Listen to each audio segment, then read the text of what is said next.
ایمان کی غیرتی نو په ښځه لور مور خور ترور او د کور په ښځو باندې غیرت کوي او په خپل کور غیرت کوي. بینما انا نائم زودوما رأیتنی فی الجنه، د خوب کې جنت ته ورننوتم. د عمر بن خطاب رضی الله عنه په باره کې یو بل خوب هم پیغمبر صلی الله علیه وسلم لیدلی.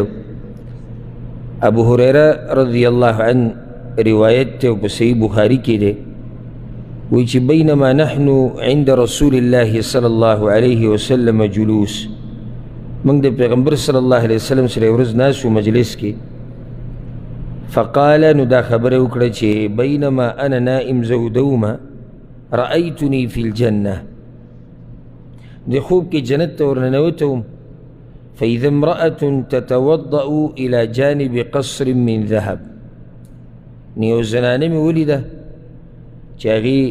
اودس کو د یوې بنګلې د یو محل د یو قصر په غاړه چې هغه د سرو زرو نه جوړ شوی په جنت کې. وی ما وی چې لمن هذا، دا قصر دا بنګله دا کور د چا دی دا ښایسته؟ وی ما ته وی چې هذا لعمر، دا د عمر رضی الله عنه کور دی جنت کې. وی فذکرت غیرتک فولیت مدبرا، نو عمر بن خطاب ته بیا دا ووی ستا غیرت راته رایاد شو چې تا کې الله کوم د غیرت ته صفت راچولی ده، بس بیا واپس روان شو مخکې لا نړم. فبكى عمر رضی الله عنه وهو في المجلس، نو عمر بن خطاب رضی الله عنه په جړا شو او دی وی او علیک یا رسول الله اغار، یا رسول الله ستاسو په مخ کې موږ څه غیرت کوو. نو دې حدیث کې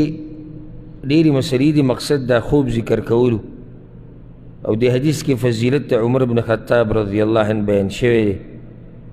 او دا واضح دی. دا خوب ما تاسو د پیغمبر صلی الله علیه وسلم خوبونه به دوه قسمه یو هغه واضح دی، بل تعبیر ته ضرورت لري. اوس دا قسم خوب تعبیر ته ضرورت نه لري. واضح دی چې عمر بن خطاب رضی الله عنه جنتی دی او الله بوله په جنت کې خزم ورکوي، الله بوله په جنت کې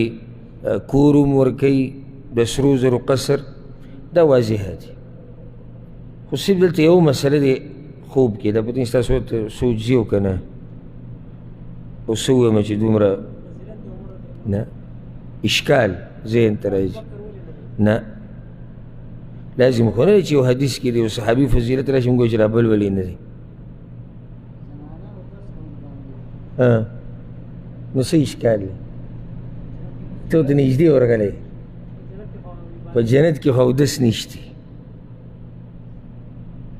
په جنت کې اودس نشتی، نو څنګه دې زنانه اودس کوو په جنت کې؟ نو جواب د هغې دا دی چې ما تاسو ته مخکې ویلو چې بعض خوبونه هغه چې هغه واضح وي، بعض هغې کې رموز وي، غموض پکې، پټوالی پکې، هغه علما معلومولی شي د هغې تفسیر. نو اوس د خوب کې دا بعض خبرې واضح دي، دا بعض پټې دي، دا تعبیر غواړي، دا خبره تعبیر غواړي چې زنانه اودس کوي. نو عربی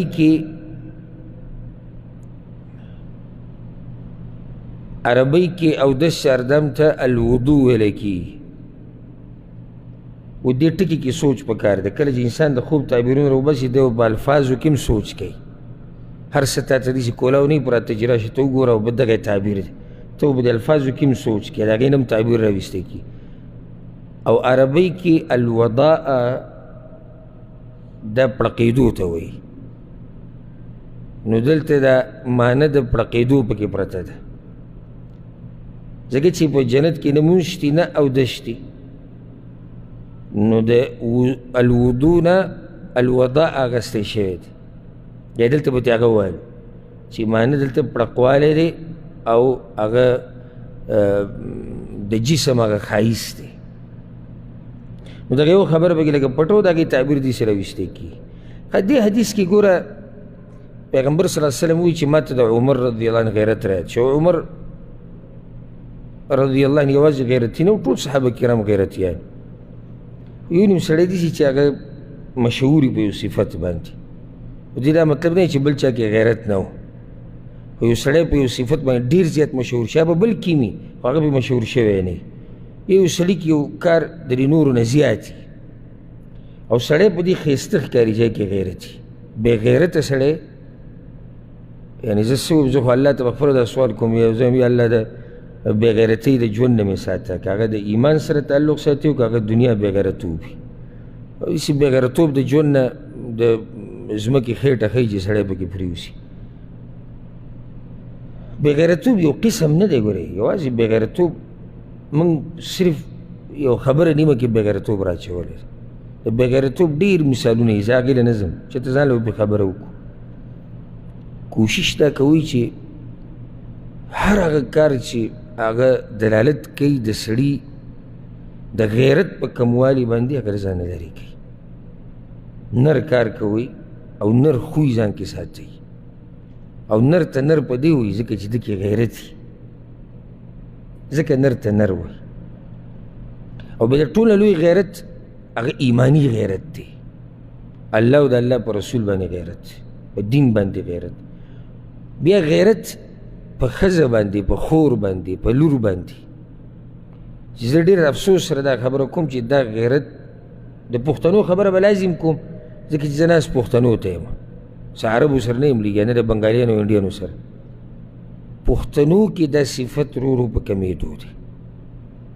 په دې به خفه کېږئ نه که نه وګورئ که نه د انټرنیټ وګورئ دا حالات وګورئ بازارونه وګورئ کورونه وګورئ ناسته پاسته وګورئ مخکیني په شان ده که نه که شان ده کمی راغلی دی او دا غیرت په سړي کې هله کمیږي دا یاد کوي چې کله یو سړی د دین نه لرې کېږي نو دیني غیرت خو دې ختمېږي ورسره دا غیرت هم ختمېږي ځکه چې دین موږ ته د دې غیرت هم وایي او ځکه پیغمبر صلی الله علیه وسلم هغه کس ته چې په خور لور مور ښځه باندې غیرت نه کوي هغه ته الدیوث ویله موږ چې ورته دوس وایو بلکې ګوره پیغمبر صلی الله علیه وسلم وایي چې یو سړی د خپل اهل په دفاع کې د هغوی د عزت په دفاع کې مړ شي دا شهید دی ولې وله دا مرتبه ورکړې ځکه چې شریعت تا ته دا بېغیرتوب نه ښیي چې ته خور لور مور ښځه پرېږده نه ته به دفاع کوې او که چېرته داسې حالات جوړ شي چې ته پکې مړ شوې ته شهید یې غیرت تا ته ښیي شریعت د الله رب العزت غیرتي سړی خوښوي ځکه چې الله په خپله غیرتي دی او ځکه حدیث کې راځي چې د ټولو نه زیات غیرتي پیغمبر صلی الله علیه وسلم الله دی او بیا پسې وایي زه یم او مزه کوي په سړي پورې چې دی غیرتي په ایمان کې غیرتي نو په ښځه لور مور خور ترور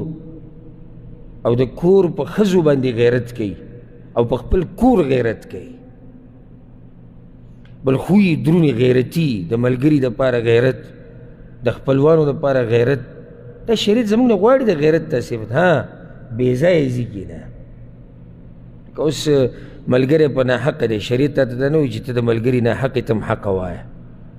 خپلوان په ناحقه دی دا ته ته شریعت نه وایي چې نه خو چې خپلوان په حقه ورسره ودرېږه ملګری دی هغه سره ودرېږه په سخته کې به یې نه پرېږدې خبره به نه راکې کار به نه رکې دا ټول د غیرت په زمره کې راځي څومره چې سړي کې غیرت وي دومره د هغه خبره او کار دروني که نه زما خبره غلطه الله دې موږ کې راولي دا خو د هر هغه انسان ډېر خوښ چې هغه په صحیح فطرت باندې الا دا چې فطرت ته سړي کوږ ووږ شي نو دی والعیاذ بالله په خپل هم د بېغیرتوب ژوند یې خوښي او کس هم بېغیرته خوښي یعنې ملګری هغه خوښي چې بېغیرته ځکه چې دې ته په خپله پته چې باقي زور نشته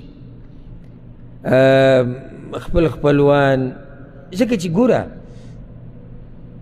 خبره کم ځي نه کم ځي ته لاړه د هر انسان هغه سړی خوښي چې د هغه د خوی او طبیعت سره یې لګي نو د غیرتي سړي بې غیرته خوښي نه یې خوښ او د بې غیرته غیرتي نه یې خوښ نو ځکه د شریعت امر دا دی چې په ځان کې غیرت راولي ګوره د عمر بن خطاب رضی الله عنه د غیرت ته وګوره وګوره اسما بنت ابي بکر رضی الله عنهما چې د ابو بکر صدیق مشر لور ده. هغه وایي زه یو ورځ روان وم او سامان یې کور له راغستی او په دې کې پیغمبر صلی الله علیه وسلم راغی. نو هغه وایي چې دې سورلۍ ته وخېږه موږ به دې ورسو. دا د پیغمبر صلی الله علیه وسلم خینم ده، دا د پیغمبر صلی الله علیه وسلم په امتیانو کې ده. حاشا وکله غلط طرف ته سوچ د مسلمان د سره ځي نه، نه د هغې ځي نه د بل چا ځي نه. هغه وایي په هغه روایت کې چې ما ته خپل خاوند الزبیر بن العوام رضی الله عنه رایاد شو او د هغه غیرت د هغه سړیتوب هغه ما ته رایاد شو. مزه کوي په سړي پورې داسې غیرت چې ښځې ته رایادېږي چې ښځه کله غلط قدم اوچتوي او که صحیح اوچتوي، که صحیح او که غلطي، هر حال کې دې ته د خپل خاوند غیرت رایادېږي. او غیرتي سړی دی او خو عزتمند سړی دی، خو چې ښځې ته پته وي چې دی هېڅ هم نه دی نو هغه به څه شی رایاد کړي؟ هکې د رایادولو څه دي نه. ځکه چې ته پته دی چې زما خاوند زما په مخ کې ما سره یو ځای ناستي او د انډیا فلم لګېدلی او د انګریزانو هلکان ګډېږي را ګډېږي او د پښتنو هغه ډمان کته به راکېږي او دی پرې نه خفه کېږي. نو که زه چېرته بازار ته وځم بغیر د ده د اجازت نو دی به څه خفه شي؟ که نه خبره مې غلطه؟ ځکه چې ته خپل خاوند معلوم دی که نه، خو چې کله د پته وي چې نه زما خاوند په دې خبرو ګوره خفه کېږي، نو بیا هغه غیرت د خاوند هر ځي کې ځان ته مخې مخې ته کوي. دین یو دا مسله م راووته چې ته د یو سړي په باره کې فیصله کولی شي په یو خبره کې کله چې تا ته د هغه خوی معلومي. لکه پیغمبر صلی الله علیه وسلم د اول نه فیصله وکړه. عمر بن خطاب ورته وویل یا رسول الله ستاسو مخکې موږ څه غیرت کوو. لکه اوس موږ کېناستو مشوره کوو چې یاره دا پلانې کار کول غواړي او موږ ته دا یو کس معلوم دی چې ده کې دا خوی ده، موږ ویره دی دا کار نه کوي، دا ول نه موږ وویل. نو دا حکم موږ ولې صادر کړو؟ ځکه چې دغه سړي خوی موږ ته معلوم دی. دې ځای کې ادب د صحابه کرامو د پیغمبر صلی الله علیه وسلم سره، یعنی که ډېر هم عمر بن خطاب غټ شي که نه، خو دی د پیغمبر صلی الله علیه وسلم په مخ کې یعنی ځمکې او اسمان منځ کې فرق لږ دی که امتي دی او هغه د دې امت سردار نه دی، هغه د پیغمبرانو سردار دی. او عمر چې عمر دی نو د الله د توفیق نه بعد د دې پیغمبر د لاسه دی. یعنی که عمر بن خطاب رضی الله عنه په پیغمبر صلی الله علیه وسلم ایمان نه وی راوړی او د هغه سره یې مرسته نه وی کړې او د هغه سره ولاړ نه وی، د عزتونه هېڅ منم چا پېژندو؟ چا پېژندو؟ هېڅ چا به نه پېژندو. دا څه چې دي د الله توفیق نه بعد دا د چا د لاسه؟ د پیغمبر صلی الله علیه وسلم د لاسه.